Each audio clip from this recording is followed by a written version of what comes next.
topic today about how we can use nature to ease anxiety, any panic we have, just to put ourselves in a bit of a better frame of mind. So we've obviously come on holiday this week, and we're in Sussex. It's beautiful. So last week I was well aware, feeling a bit burnt out, a bit irritable, need a break. So coming here for me, I like to sit, I like to absorb, I like to be in nature. One thing I do a lot is I use the breath, especially when I'm out in nature, and it really regulates myself back down. So I might just take a moment and take a nice deep breath in, and I will literally just allow nature to come and calm me and soothe me. I might repeat that 3 times. And how I do it, I will breathe in to the count of 5, I'd hold it, and I will blow it out through my mouth. Really regulates me. How do you use nature? Just to be with, just like here in the woods amongst the trees, just calms me down. I don't really need to do anything, just be here. Yeah. It's just amazing how the energy of the trees, the environment, it's just amazing, isn't it? And out here it just feels like there's no worries, because like it's away from like media, isn't it? It's away from the news, it's away from the radio. And here, like, there's nothing, there's no bad news here. No, there's not. There's no, no fearful news. There's no pressure of being anything except being. Yeah.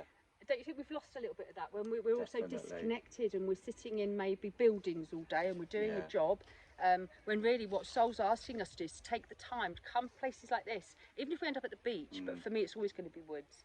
And isn't it something like after 20 minutes in the woods, you're back to regulated? Yeah. I appreciate not everyone who watches us might have access to this beautiful place. No. But people would have access to like a park. The park down the road. Or if you're in the city, there's going to be a park, isn't there? Yeah. Or somewhere with a bit of green space. So yeah, it doesn't have to be the woods, does it? It could be just somewhere down the road, like in the park. And what I always say, especially when we're feeling a bit out of sorts, the natural tendency is to sit on the settee, eat a cake and curl up into a tight ball. When actually what we're really requiring at that moment is to get out of the ball, get up and go out into nature and let it do its job. And for me, this is the most natural medicine. And I don't know about you, but it almost feels like I haven't been to work for months, never mind a few days. So for me, very therapeutic. Well, we've been visiting some old places. We love history, don't we? So we've been visiting some old places over the last couple of days. And thinking about how life was kind of like back in the early 1900s, we've been visiting some little cottages and things from workers in that time in history.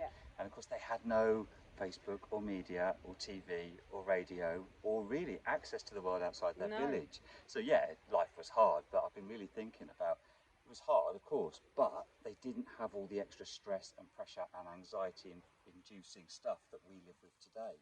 Definitely not. So yeah, okay, our life is easy because we've got a washing machine and a microwave and a dishwasher, but actually we are subjected like 24/7, aren't we, to like negative, fearful, stuff from the media. But in those times there wasn't anything, and I think maybe they had something we didn't, which was that freedom to be away from it. Definitely. We were just talking in the previous video about cycling, weren't we? Yeah. And we went to this old house yesterday, and a seamstress lived there, and she'd lived there all her life, and it was a very simple, basic way of life. And kind of, I really want to go and live like she did. I really want to go and live simply. You do, don't you? Yeah. And I wonder if we can, those of us who make the choice, we can go back to some more simpler times. And the bad news that hits us in her day, she might have had one bit of bad news that come through on a horse and coach. Yeah.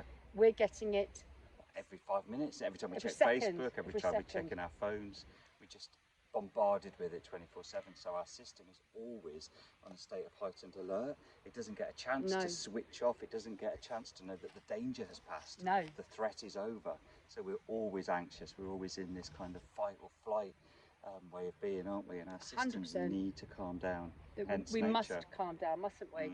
So we can sort of say, I haven't got time, I haven't got this, I haven't got that, but we must make time. Our emotional well-being, especially at this time when the media is bombarding us for a reason, 24 hours a day with bad news, we must make time just to come and reconnect with ourselves, with our souls. It'll make us feel better. And it's okay sometimes, not to switch on the media, or just watch yourself. How many times are you actually going on it? Are you even aware that you've just checked 10 times in an hour? And maybe limit that and come outside. Come outside, it's beautiful, and you will feel better. Even if it's your garden or the local park or woods or the beach, whatever does it for you. Definitely. But get into nature, and don't get into nature and check your phone. Get into nature and disconnect from your phone. Yep. So that you can just switch off your heightened alert system. Definitely. So Mark and I are going to go and sit under that tree and practice what we preach, and we will catch up with you later. Have a good day.